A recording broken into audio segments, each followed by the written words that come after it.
जो है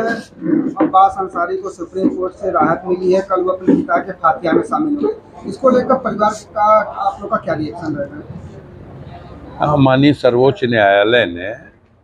एक याचिका दाखिल हुई थी, उसमें अब्बास अंसारी को जब उनके पिता मुख्तार अंसारी साहब उनकी मिट्टी हुई तो उसमें वो शामिल नहीं हो सके थे। और आज सुनवाई हुई तो चूँकि कल उनका फातिहा है 10वीं का, तो माननीय सर्वोच्च न्यायालय ने उस फातिहे में उनको शिरकत करने के लिए इजाज़त दे दी है। अब रमज़ान का महीना है, फजर की अज़ान होती है सूर्योदय से पहले, और फजर की नमाज के फ़ौरन बाद कुरान शरीफ की तिलावत का सिलसिला यहाँ शुरू हो जाएगा। और महिलाएं अंदर पढ़ती हैं और पुरुष जो है वो यहाँ, ये बरामदा है, यहाँ फातिहा होता है, यहाँ फातिहा पढ़ेंगे। ये दिन भर ये कुरान के पढ़ने का सिलसिला जारी रहेगा और सूर्यास्त से पहले ये पढ़ने का सिलसिला बंद करके और मगरिब की अज़ान के साथ रोज़ा अफ्तार होगा। और फिर दिन भर में जो कुरान शरीफ पढ़ी गई, जितने पारे और जितने ख़त्म, वो सब कलेक्ट करके एक जगह उसको तरतीब दे के लिखा जाएगा। और फिर हाफिज़ जी और मौलाना साहब, ये लोग सब लोग, परिवार के सारे लोग मज़ार शरीफ पे जा कर के, उनकी कब्र पर जा कर के फातिहा पढ़ कर के और जो कुरान पढ़ी गई है उसको बख्श देंगे और अल्लाह से दुआ करेंगे कि इसका सवाब जो है उनके हिस्से में, और उनकी मग़फ़िरत के लिए,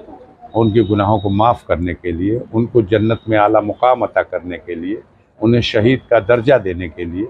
ये सब दुआ मांगी जाएगी। ये प्रोग्राम कल का है। कल के इस प्रोग्राम में अब्बास के शामिल हो जाने की वजह से परिजनों को बहुत राहत हुई है। एक कमी खलती थी, वो मुख्तार का बड़ा बेटा है और ये बेबसी थी कि वो शिरकत नहीं कर सका मिट्टी में, न उनके दफन करने के जनाजे में, न नमाज जनाजा में। अब ये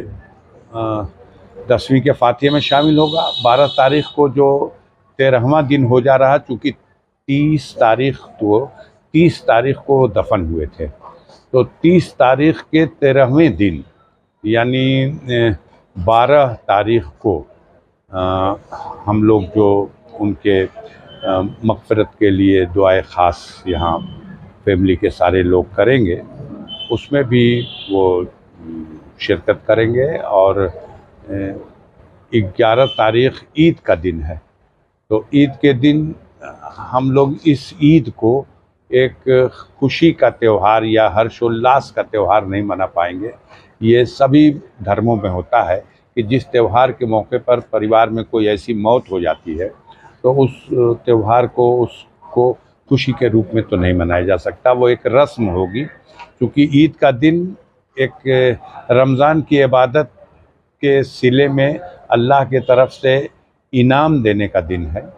इबादतों का के एवज़ में इनाम का, मग़फ़िरत का, बख्शिश का दिन है। इसलिए उस त्यौहार को तो सबको मनाना ही है, लेकिन हम सादगी के साथ उसको, और अब्बास चूँकि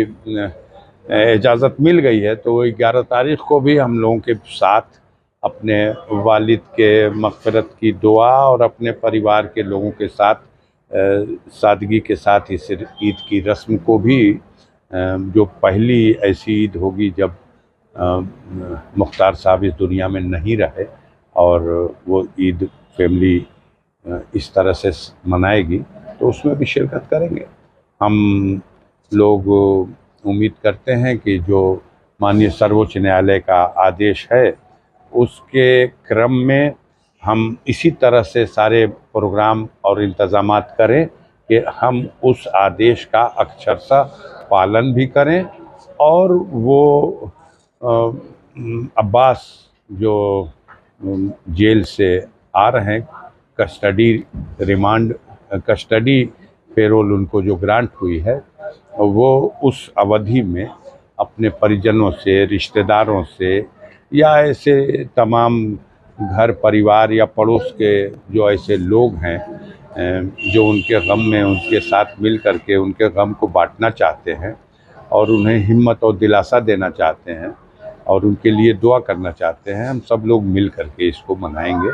यही हम कर सकते हैं। ऐसे में कल जब वो आएंगे तो क्या उसके लिए कोई टाइम फिक्स है, कितने बजे फातिहा के लिए जाएंगे या कभी भी जा सकते हैं? नहीं, फातिहा के लिए तो किरण डूबने के बाद, सूर्यास्त के बाद और फातिहा शुरू होने का जो कुरान शरीफ की तिलावत शुरू होने का जो वक्त है वो सूर्योदय से पूर्व फजर की अजान के बाद फजर की नमाज और नमाज के बाद कुरान शरीफ की तिलावत शुरू हो जाएगी और ये तिलावत का सिलसिला दिन भर चलेगा। सूर्यास्त से पहले इसे ख़त्म कर दिया जाएगा और अंतिम रोज़ा है, रोज़ा अफ्तार करने के बाद उनके कब्रिस्तान पर जा कर के जो कुछ दिन में कुरान शरीफ की तिलावत हुई है उसको वहाँ बख्श दिया जाएगा। ऐसे में अगर बात किया जाए तो कल वो जो जेल से वहाँ कासगंज से आ रहे हैं तो क्या इसको लेकर प्रशासन से आप लोग की कोई वार्ता हुई है या तो जेल में सिर्फ आएंगे या सीधे घर पर आएंगे?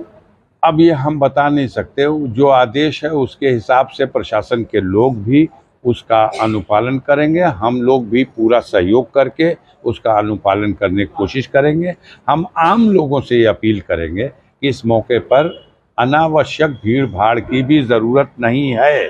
जो सगे संबंधी हैं, रिश्ते नाते वाले हैं, हमारे पड़ोसी हैं, बस हम लोग इसको, चूँकि